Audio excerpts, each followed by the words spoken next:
Olá pessoal, meu nome é Thaisa Prado, sou a professora de Direito Internacional de vocês. Estamos aqui conversando sobre os sujeitos do direito internacional público, especialmente em relação aos estados. Então, a nossa sequência, a gente começou a falar dos estados, a gente falou dos seus elementos constitutivos, a aula passada a gente falou da questão do reconhecimento do estado. Então, a gente viu que um estado, para ele existir, não é necessário o reconhecimento pelos demais estados. Claro que é importante, mas não é essencial. O estado existe tendo seus elementos constitutivos. Então, tendo povo, território e governo com capacidade de auto-organização, a gente diz que o estado existe para o direito internacional. Outra situação vai ser se ele é reconhecido ou não pelos demais. Em relação ao seu reconhecimento, a gente analisou principalmente a questão da natureza jurídica desse reconhecimento, né? Que ele é declaratório, que ele é discricionário e que ele também pode ser expresso, ele pode ser tácito. Finalizamos discutindo um exemplo, né? Que é a questão do reconhecimento do Estado da Palestina, que passa aí por alguns percalços nas Nações Unidas, principalmente por conta do Conselho de Segurança da ONU. Muito bem, hoje a gente vai falar da questão do reconhecimento de governo e da ideia de sucessão de estados.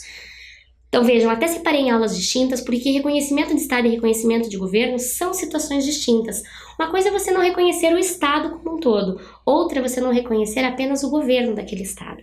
Mas a questão é, você já reconhece o estado, então quando que você vai deixar de reconhecer o governo? E a gente tem principalmente 3 situações, sendo que a terceira é a normalmente mais usual, né, a que a gente acaba utilizando, acaba tendo mais exemplos, principalmente na contemporaneidade. Mas aqui o que a gente tem? Então, um estado, um território que antes era colonial e se torna independente, você vai ter ali um governo, né, que assume e, consequentemente, surge a necessidade do seu reconhecimento pelos demais, para que eles exerçam ali as relações entre si. Você tem também a manifestação de um fenômeno sucessório, que são os casos de sucessão de estados que a gente vai ver na sequência, mas, por exemplo, só para vocês terem uma ideia de fusão de estados, quando 2 ou mais estados se juntam e formam um estado novo. Por exemplo, quando foi criada a União Soviética, né? Ou quando você tem o desmembramento de estados, você tem ali, quando acabou a União Soviética, né? Ou, por exemplo, quando a Alemanha se dividiu, quando a Coreia se dividiu, né? Você acaba tendo estados que surgem e, consequentemente, governos novos que surgem assumindo aqueles estados. Mas a discussão acerca do reconhecimento de governo, ela acaba se tornando mais interessante, né, e mais utilizada, principalmente nessa terceira situação, né? Então é quando você tem crises políticas institucionais ou revoluções que levam a uma mudança brusca de governo, e essa mudança brusca faz com que eventualmente outros estados não reconheçam aquele governo como tal. Então você tem, por exemplo, né, o que vai acontecer? Você vai ter, por exemplo, um estado que tinha um governo que foi eleito democraticamente e, de repente, por um golpe, por uma ditadura, por uma revolução, por alguma crise político-institucional, esse governo é retirado abruptamente do poder. Tá? Quando esse governo é retirado do poder, o que surge? Surge a possibilidade, veja, não é obrigação, surge a possibilidade para os demais estados em não reconhecerem aquele governo, dizendo que ele não se assenta em bases democráticas. Vejam, via de regra, um estado só vai poder se utilizar desse argumento de não reconhecer um outro governo quando essa mudança de governo não se dá por eleições diretas. Porque se der por eleições, via de regra, ele não pode reclamar, ele tem que reconhecer, porque está sendo respeitado o princípio democrático. Agora, caso esse não esteja, começa a surgir essa discussão, tá? E dentro dessa discussão, a gente tem principalmente 2 doutrinas que são discutidas. A gente tem a doutrina Tobar, tá? E a doutrina Estrada.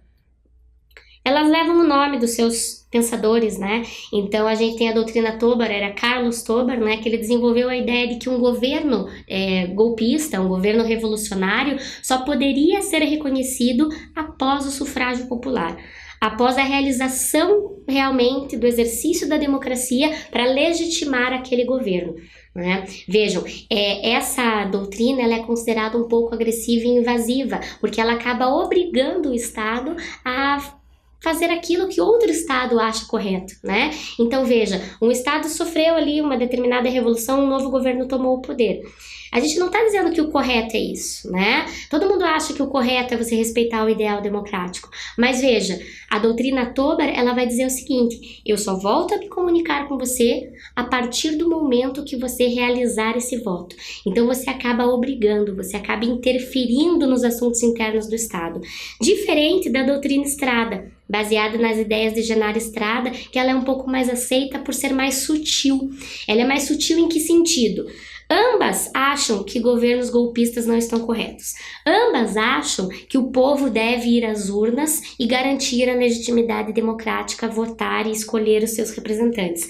A diferença é que a doutrina Estrada, ela prima mais pelo respeito ao princípio da não intervenção nos assuntos internos dos estados. Prima mais pelo respeito à soberania do Estado, dizendo o seguinte: muito bem, é um governo que eu não reconheço? Bom, vou cortar relações, vou retirar meus diplomatas, vou retirar minha embaixada e eu volto a falar com você quando a situação se normalizar. Veja que é claro que o resultado final acaba sendo semelhante, mas a diferença está no approach. Enquanto a Tobar vai lá e exige que aquele estado faça uma votação, a Estrada simplesmente se retira e aguarda que o país volte àquela situação de normalidade. Essa ideia do reconhecimento de governo, ela já aconteceu várias vezes aí, principalmente nos últimos 50 anos. A gente teve uma situação ali em Honduras, a gente teve uma situação na Síria, a gente teve uma situação na Turquia, a gente teve uma situação na Líbia. E agora, recentemente, a gente também teve uma discussão acerca de reconhecimento do governo no caso brasileiro. Goste você ou não, seja você de qual inclinação política você for, quando começou a se discutir a questão do impeachment da presidente Dilma, alguns estados se manifestaram no sentido de que, se o presidente novo assumisse, eles não reconheceriam o governo, exatamente se fundamentando nessas teorias, nessas ideias que eu tô passando aqui por vocês, porque na opinião deles não seria um governo democrático, etc e tal, né? Agora, foi feito o impeachment, alguns estados ainda ameaçaram esse não reconhecimento, mas como a gente sabe, você não reconhecer um governo implica N consequências, né? Você vai romper relações com aquele estado, você vai romper relações econômicas, relações políticas, relações sociais. Isso tem consequências que na prática pode significar bilhões e bilhões de dólares, né?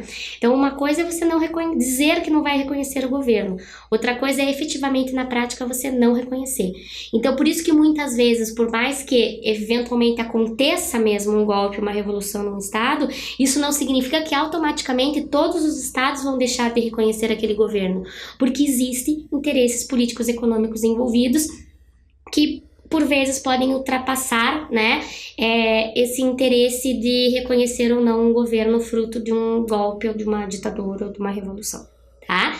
Então vejam, uma coisa é o reconhecimento do Estado, o Estado como um todo ser reconhecido, outra coisa é o reconhecimento do seu governo, que normalmente surge essa discussão quando a gente tem uma quebra brusca, quando a gente tem uma crise política interna grave, que faz com que um novo governo assuma o poder e não necessariamente esse governo vai ter a mesma legitimidade democrática, surgindo essa oportunidade aos demais estados de eventualmente não reconhecerem aquele governo, tá?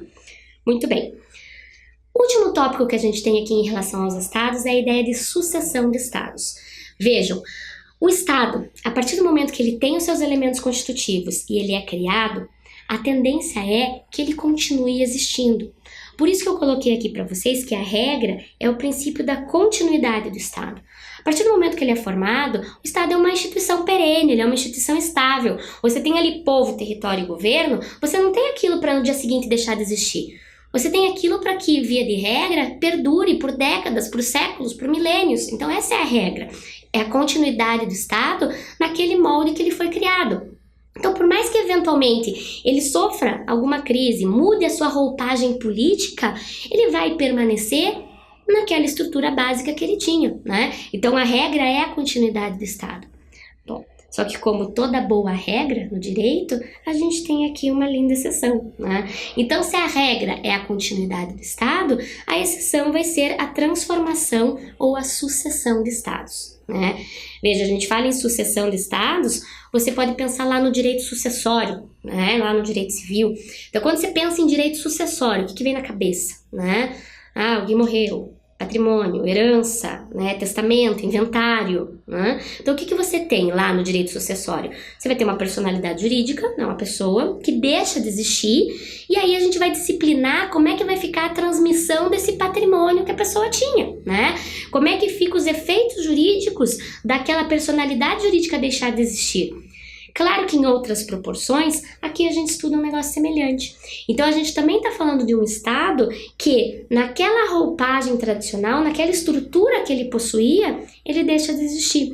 Só que isso vai acontecer por principalmente 4 modalidades. Tá? Então aqui o que é importante? A gente vai estudar essas 4 modalidades agora e depois a gente vai falar um pouquinho sobre alguns efeitos jurídicos dessas modalidades.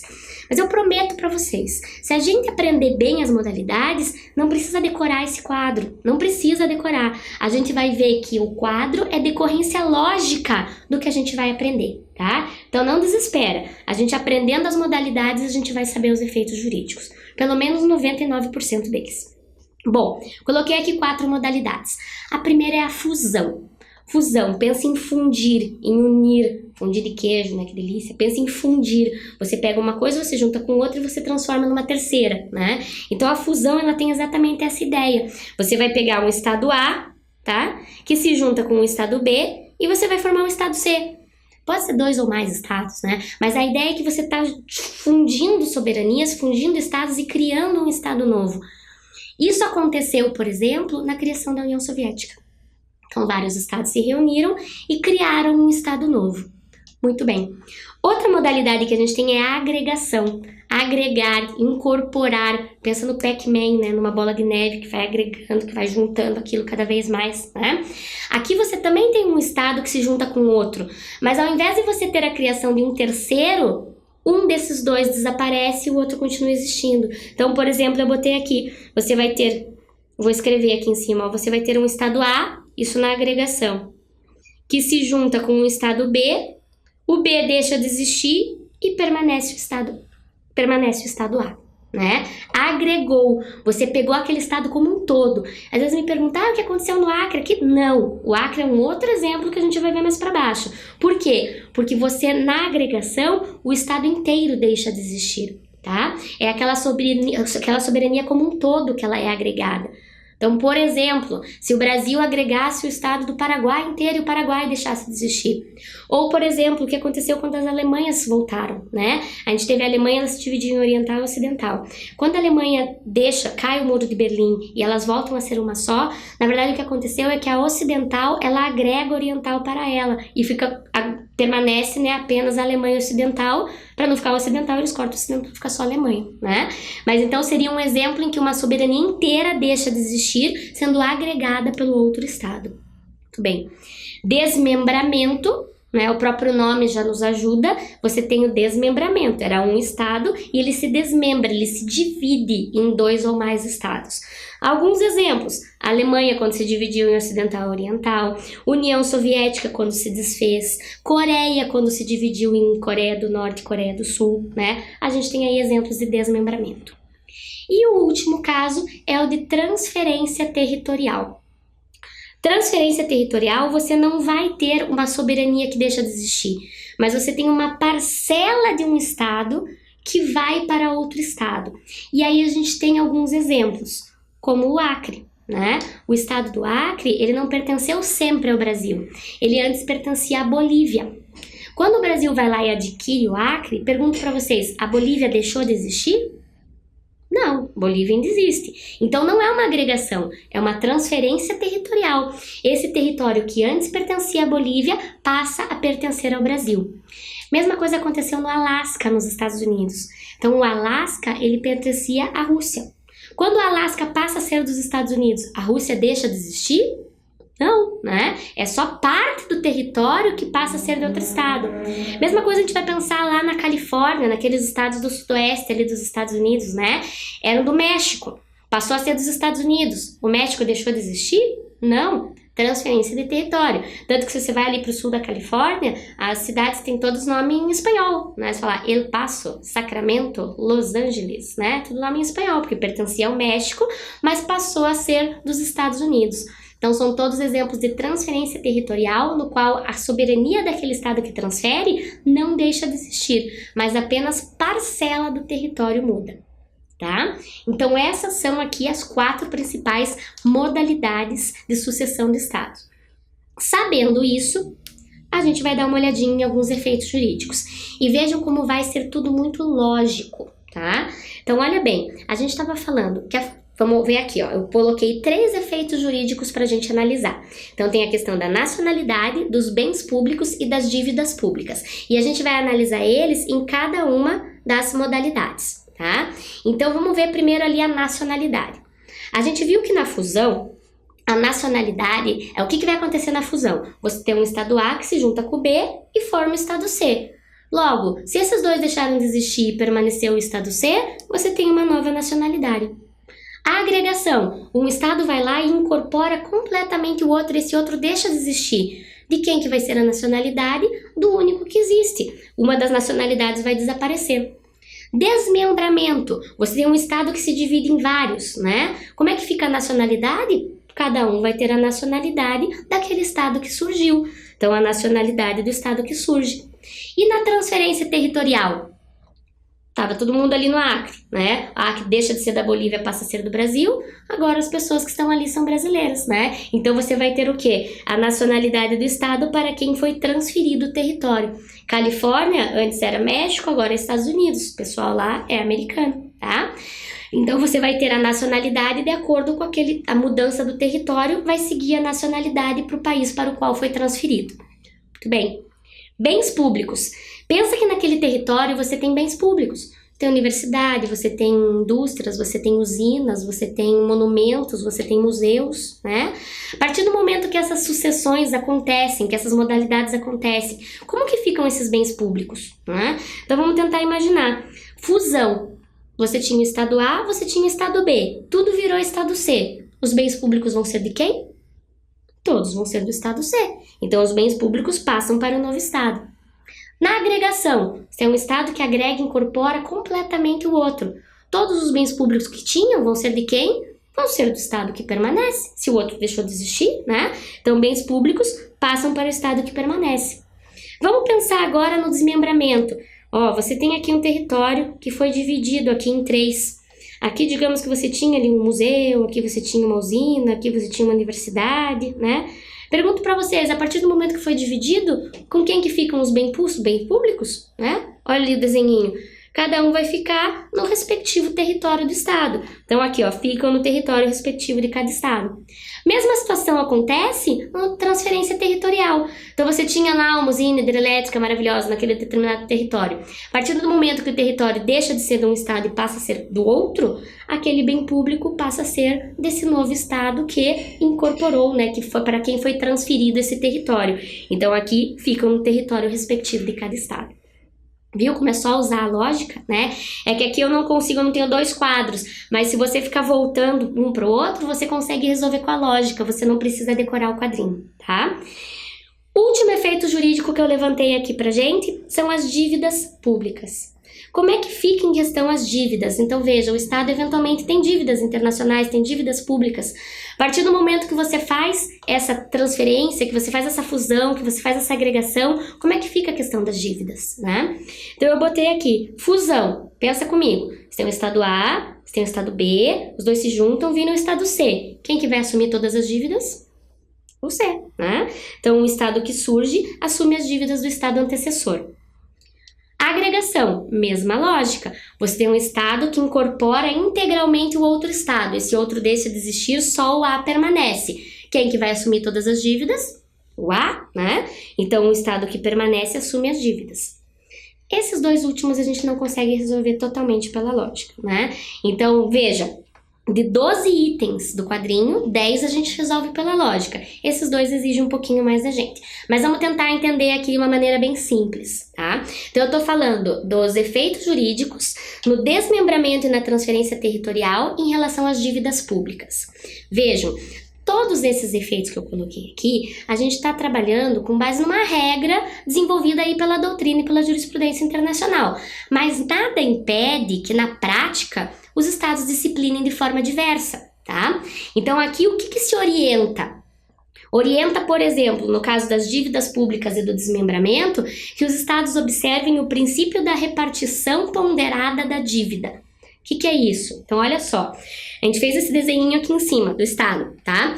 Então, digamos que esse estado aqui que foi dividido em 3 e tem ali aqueles bens públicos, ele tem uma dívida internacional de, sei lá, 100 bilhões, tá? E agora ele foi dividido em 3. Aí a gente começa a pensar, tá, mas quem que vai pagar essa dívida, né? Como é que eles vão dividir o pagamento dessa dívida? Eles podem dividir em 3 irmanamente assim e pagar? Podem. Eles podem combinar assim, esse estado fica com um território maior, né? Ele fica com um pouquinho mais de território e dele paga mais da dívida? Podem, eles podem combinar o que eles quiserem, né?